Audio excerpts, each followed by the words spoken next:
Então tá, vamos caminhar um pouco agora então, vamos para o quarto século, a igreja no quarto século. Agora nós estamos realmente avançando um pouco mais. A maioria das coisas que nós falamos até agora pegava sempre o segundo e o terceiro século meio junto.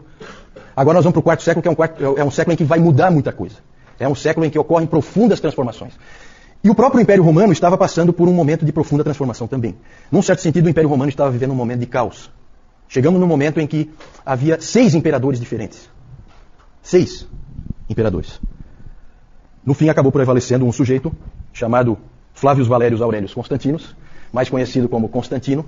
Esse Constantino, ele é um dos personagens mais importantes da história, não só da história da igreja, mas da história. Esse Constantino, ele acabou prevalecendo, acabou se tornando o único imperador. Primeiro ele se tornou imperador só do Ocidente, havia ainda um imperador no Oriente, depois ele acabou unificando o império completamente. E ele conseguiu prevalecer de uma maneira muito interessante. Ele ia enfrentar um inimigo dele, que era o Maxentius, que também estava querendo ser o único imperador, e aí haveria uma batalha no dia seguinte. E naquela noite, na véspera da batalha, ele teve uma visão, um sonho, em que ele viu no céu um símbolo, e uma voz disse para ele o seguinte. Esse símbolo, ele tinha as letras gregas Ki e Rho. Daqui a pouco eu vou mostrar o símbolo para vocês. E aí ele ouviu uma voz que disse assim, com este sinal vencerás. O que ele fez no dia seguinte, no dia da batalha? Ele acordou, botou a turma dele para trabalhar e colocou aquele símbolo em todos os escudos, em todas as bandeiras do exército dele. E aí, na famosa batalha da Ponte Milvio, é o nome da ponte onde a batalha ocorreu, nessa batalha ele realmente prevaleceu contra um exército muito maior do que o dele. E aí ele atribuiu essa vitória à visão que ele teve. Em 313, ele entrou em acordo com e aí ele se tornou o imperador único do Ocidente. Em 313, um ano muito importante na história da igreja, em 313 ele entrou em acordo com o imperador do Oriente, que era o Galério, para que cessassem as perseguições aos cristãos. Depois nós vamos ver aquele símbolo ali, esse símbolo é chamado de Labarum. E esse símbolo das letras Ki e Rho são as duas primeiras letras de Cristo. Então ele atribuiu aquela vitória a Cristo. E aí por isso, então, ele começou a favorecer os cristãos. E aí ele entrou em acordo com o Galério para que cessassem as perseguições aos cristãos, e em 313, então, foi publicado o Edito de Milão, o famoso Edito de Milão, que é o que define o fim das perseguições. Na verdade, no Oriente ainda continuou havendo perseguição. Tá? O Galério assinou, mas não, acho que ele não estava tão afim de cumprir assim, e acabou continuando a perseguição. Inclusive os mártires de Sebaste, se não me engano, foi no ano 320 que eles morreram. Por isso que as perseguições ali a gente coloca do ano 60 até o ano 320. O Edito de Milão não estancou de vez ali as perseguições. Mas já estava, né, a coisa estava indo. No Ocidente passou a haver total liberdade para exercer a fé cristã. A coisa mudou assim. Vocês imaginam como é isso? Um monte de gente morreu anteontem. E agora, de repente, todo mundo pode livremente se dizer cristão. É uma transformação brutal. Uma coisa assim que muda tudo. No ano 324, Constantino acabou tomando o controle do império inteiro. E aí ele levou a capital do império para uma outra cidade. Deixou de ser Roma, a capital do Império Romano. Para onde que ele levou? Quem sabe? Para Constantinopla. Como é que chamava a cidade? Porque Constantinopla foi ele que deu, né? Humildemente, né? O nome da cidade não era esse. Como é que chamava a cidade? Bizâncio, isso mesmo, Francisco. Ele levou para a cidade de Bizâncio e lá, então, ele reconstruiu a cidade, claro, para ficar à altura do imperador, construiu um monte de monumentos, aquela coisa toda, e chamou a cidade de Constantinopla. Quem já viu Constantinopla num mapa, hoje é Istambul, né? Você vai ver que ela é extremamente estratégica, porque ela fica no ponto de encontro da Ásia com a Europa. E o grande inimigo dos romanos naquele tempo eram os persas que vinham do Oriente. Então ele estrategicamente levou, como ali havia muito problema, ele levou a sede do império mais para o Oriente. E isso aí vai ter consequências para a igreja, tá? Tudo tem consequências. Já vamos ver isso aí. Até a mudança de Roma para Constantinopla vai afetar a igreja profundamente. Pergunta é a seguinte, Constantino era um cristão? Isso aí é difícil de dizer. Ele, ao longo da vida dele, ele sempre viveu uma vida que se poderia dizer subcristã, né? A vida dele não correspondia à fé que tinha. Evidentemente que ele não era disciplinado como o povo comum, porque ele era um imperador, e todo mundo era grato a ele. E aí nós vamos ter figuras como esse Eusébio de Cesareia, que... Bom, depois eu falo do Eusébio. Mas ele sempre foi confuso no seu entendimento da fé. Ele dizia que Jesus Cristo tinha salvo ele dos seus pecados, mas ele sempre interferia na igreja. Quando ele dava um palpite, normalmente era errado. Então o entendimento dele era precário. Ele originalmente era um adorador do Deus Sol, como geralmente as tropas romanas eram. Então é difícil dizer. Ele, na verdade, nunca se batizou. Ele foi batizado só no ano da sua morte.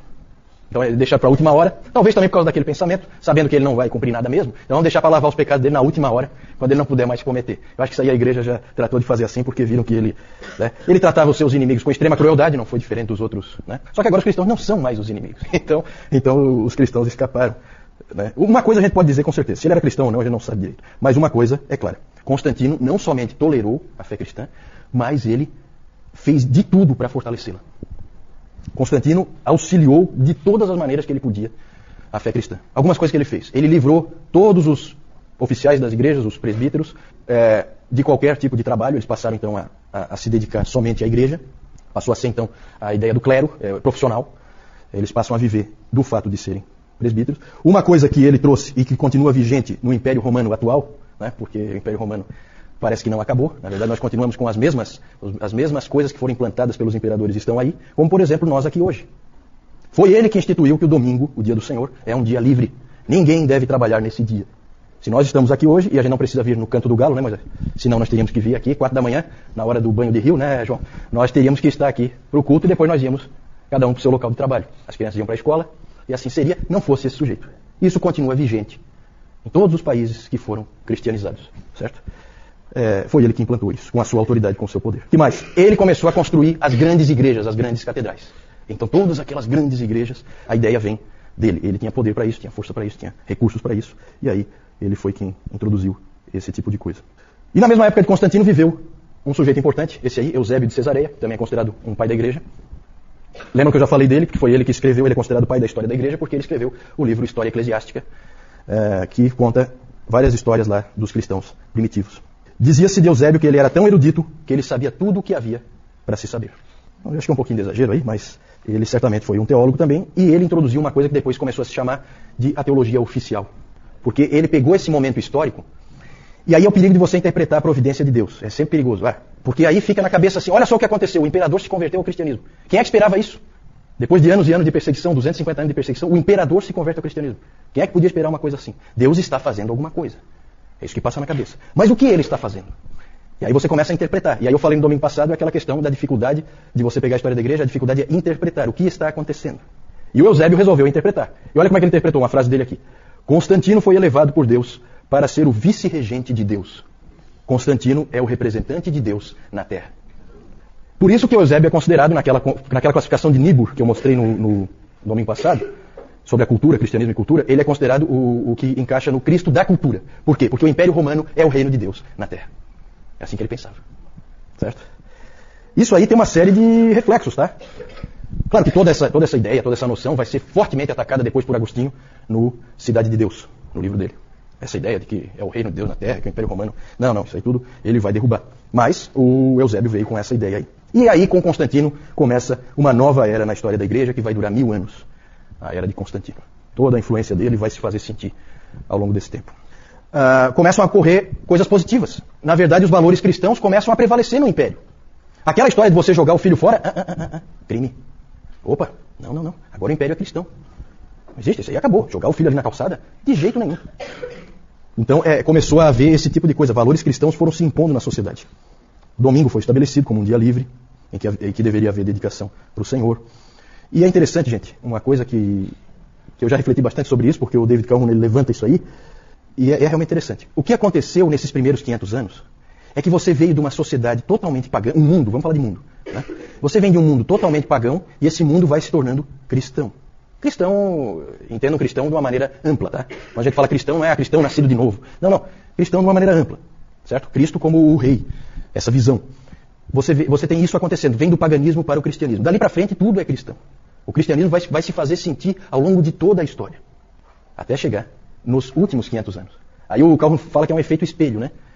Porque nos últimos 500 anos, de 1500 até o ano 2000, e até hoje, nós vemos o contrário acontecendo. O mundo passa depois de 1000 anos, o mundo passa a progressivamente deixar de ser cristão e passa a voltar a ser pagão. Nós estamos vivendo isso hoje. Será que é à toa que você hoje tem o aborto defendido livremente? O homossexualismo voltando com tudo? Não que não houvesse perversões sexuais ao longo desse tempo todo. Claro que sim. Mas tinha que ser uma coisa de alcova, escondida. Hoje não, hoje é bonito. Bonito. A pornografia está aí.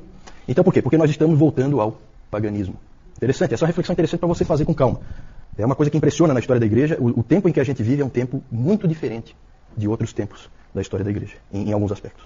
Muitas consequências negativas também da conversão, entre aspas, de Constantino. O Peter Brown, ele usa uma expressão em que ele fala da conversão do cristianismo.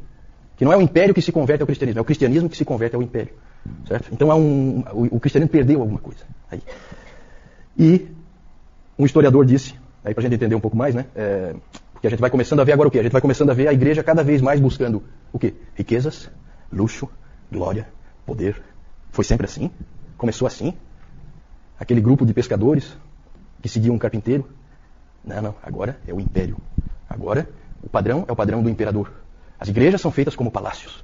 Certo? Daqui a pouco nós vamos ver umas figuras aí que mostram já essa situação. E, na verdade, nós vemos que um historiador disse o seguinte, eu acho que também é uma frase interessante para a gente refletir, ele fala assim, a Igreja Católica Romana é o fantasma do Império Romano. O Império Romano acabou, mas no catolicismo romano você tem todos aqueles elementos ali sobrevivendo, né, numa coisa assim meio fantasma mesmo. Né?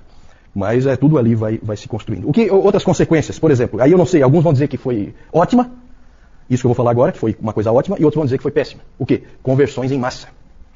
Por que será? Gente, agora ser cristão é fácil e é extremamente vantajoso. Agora, exatamente. Agora é maravilhoso ser cristão. Então você tem centenas de milhares de conversões ao cristianismo, como nunca se viu. Impressionante. O que é um imperador, né? O imperador é um grande evangelista de massas. Né? Gente, essa coisa assim de evangelismo em massa tem que tomar cuidado, porque há conversões e conversões, né? Tem que tomar um pouquinho de cuidado. E é claro que depois de Constantino surge uma coisa que antes não existia. Existiam heresias, existiam gente que entendia as coisas erradas, mas não existia uma coisa chamada nominalismo. O que é nominalismo? Cristão nominal, cristão só de nome, que não tem compromisso nenhum com Cristo, não tem compromisso nenhum com a fé cristã. Mas vai à igreja todo domingo, certo? E vai sempre prestar aquela reverência verbal a um Deus que na verdade ele não adora, ele não está nem aí, porque para ele é interessante. E aí a gente vê de novo o fantasma do Império Romano, né? No que a gente vê normalmente no catolicismo romano. Pode seguir aí, eu não vou gastar tempo aqui, mas eu acho que a gente não pode deixar de falar, para a gente não passar a ideia de que a igreja só existia no Império Romano. Tá? A igreja fora do Império, no quarto século, o que nós temos ali? Na Ásia, o centro da igreja, a igreja mais forte na Ásia, está na Pérsia. Existia uma igreja forte, fora do Império Romano, lá na Pérsia. Essa igreja passou a ser perseguida violentamente aí no quarto século. É interessante porque no que cessou a perseguição no Império Romano, começou na Pérsia. Talvez até pela própria cristianização do Império Romano, os persas que eram inimigos dos romanos podem ter feito essa associação de que cristãos são romanos e, portanto, são nossos inimigos. E aí houve uma das maiores, talvez a maior perseguição que já ocorreu em massa, né, perseguição em massa da história da igreja. Existem estimativas de que 190 mil cristãos persas tenham sido mortos nessa grande perseguição no quarto século na Pérsia. Isso é bem mais do que todos os mortos nos 250 anos de perseguição no Império Romano. E o interessante é que esses cristãos ali da Pérsia normalmente foram bem mais fiéis do que os cristãos lá do Império Romano. Eles apostataram muito menos, foram muito mais fiéis, na média. Claro que a gente conhece poucas histórias, porque nós temos registros, principalmente, do Império Romano. De novo, aquela seletividade, a gente só consegue contar o que a gente tem. E o que a gente não tem é um problema. Na África também, fora do Império Romano, alguns lugares na África eram Império Romano, como nós já vimos. O norte da África todo, Tertuliano era africano, Agostinho era africano, o Cipriano era africano, você tem um monte de gente ali. Então todo o norte da África ali é Império Romano. O Egito é Império Romano. Mas mais para baixo ali do Egito, você tem o reino de Axum, que é a Etiópia, hoje é a Etiópia, que não é Império Romano. E você tem mais para baixo ainda, mais a sul, você tem a Núbia, que hoje é o Sudão, aquela região ali onde é o Sudão. Esses países aí foram cristianizados. São histórias interessantes, a gente não tem tempo para ficar vendo, né, mas é muito bacana. A Etiópia, a igreja etíope, devia a sua origem ao que eles chamavam de os 9 santos. Os 9 santos são 9 missionários que vieram da Síria. Então é bacana essa coisa mundial, né? 9 missionários da Síria vieram e evangelizaram um país inteiro, um reino inteiro, que é esse reino de Axum. A Núbia também foi, aí eu não sei exatamente quem é que alcançou, mas também havia cristianismo ali. Na Etiópia persiste essa igreja até hoje, é uma igreja separada, né? Ela tem uma história separada, ela é diferente. Na Pérsia também existe essa igreja, vocês lembram na época da guerra do Iraque, que se dizia, lá vinha aquele Tariq Aziz, ele vinha fazer um pronunciamento e ele não era muçulmano, ele era cristão. Certo? Só que ele não é um cristão evangélico ou católico ou nada disso. Ele é cristão dessa igreja da Pérsia, lá do, sabe? É uma igreja completamente à parte. Ela não passa pela história que nós passamos. Então, é diferente. A igreja na Núbia foi praticamente destruída, desapareceu. Né? Ali houve principalmente perseguição da parte dos judeus. Volta só um pouquinho aí, eu só quero falar mais uma coisa. A ida de Constantino, eu falei antes que a ida de Constantino para Constantinopla, sai de Roma, leva o império, a sede do império para Constantinopla. Mais ou menos como o Juscelino, que levou a capital, que era Rio de Janeiro, levou para Brasília. Então aconteceu uma coisa parecida no Império Romano, só para comparar. E isso aí fez com que em Roma, que era a grande cidade, gerasse um vácuo de poder. Né? Ali sempre foi a sede de poder e agora ficou assim. Tinha lá um subimperador, mas não era a mesma coisa. Ficou assim uma carência ali daquela cidade de poder, de ter ali alguém que fosse realmente poderoso. Adivinha quem que ocupa esse vácuo? O que vocês acham? Quem? O Papa, né? O Papa. Que aí o bispo ali, bispo é pouco, né? Bispo tem em toda a cidade. Isso é coisa pequena. Isso é coisa para qualquer um. Né? Então começam a acontecer essas coisas interessantes aí, tudo tem uma explicação histórica. Pode passar. Só que rapidamente, esse aqui é o Lábarum, né? Aquele símbolo, aqui é um quadro, evidentemente, do Constantino. Lá no cantinho está o Lábarum. Então ele vendo, com este sinal vencerás. Lá a Batalha da Ponte Milvio, né? Como o artista simbolizou, com a ajuda de anjos e tal. Tudo isso aí é só arte, né? Pode passar. Aí nós já vemos a influência, né, do Império sobre a Igreja, aquilo que o Peter Brown chamou de conversão do cristianismo. O cristianismo se convertendo a alguma outra coisa que não é cristianismo. A gente vê, por exemplo, como é que começa a ser a ceia. Certo? Cálice de ouro, bandeja de ouro cravejada de pedras preciosas, certo? Olha só, né? Aqui esse símbolo aí, ó, da época, né? Você tem Jesus Cristo entregando uma chave para quem? Para Pedro, e entregando um estandarte para quem? Constantino, né? Teologia oficial. Um sarcófago de um cristão, certo? Quanto é que vocês acham que custa para você contratar um artista para fazer todo esse entalhe aqui, certo? Né? No teu leito de morte. Então começou essa coisa, luxo, pompa, riqueza, poder. Entrou na igreja. Vamos lá. Esse é o Eusébio de Cesareia, só, claro, simbolizado aí por uma figura. Vamos lá. Vamos falar, agora, trocando alguma dúvida aí, essa questão do quarto século? Não sei. A pergunta é se consta na batina dos padres esse símbolo ali, o Lábarum. Pode ser, eu até vou investigar isso aí, pergunta interessante. Vamos ver. A pergunta da Jussara é sobre a Igreja Ortodoxa, como é que, em que pé que está essa história de Igreja Ortodoxa, a Igreja Oriental, né? Na verdade ainda é uma igreja única, mas começam a haver traços aí de problemas. A Igreja Oriental, ela é diferente.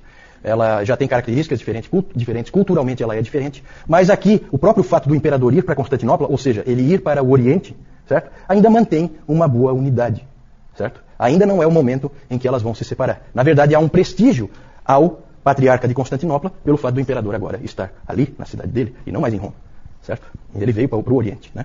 Então, aí nós vamos falar bastante, tá, da Igreja Ortodoxa, né? Um pouquinho mais para frente, tá?